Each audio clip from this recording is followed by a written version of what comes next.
Prime Minister Narendra Modi will embark on a three-nation tour of Japan, Papua New Guinea and Australia on Friday. The suspense over new Karnataka Chief Minister continues as Congress party is yet indecisive over the name. India saw a single rise of 1,021 COVID infections on Wednesday, while active cases have decreased to 11,393 from 13,037 a day earlier.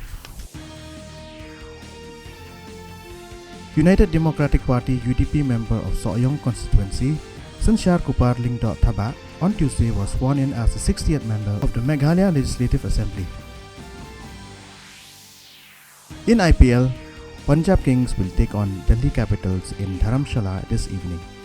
The match will start at 7:30 p.m.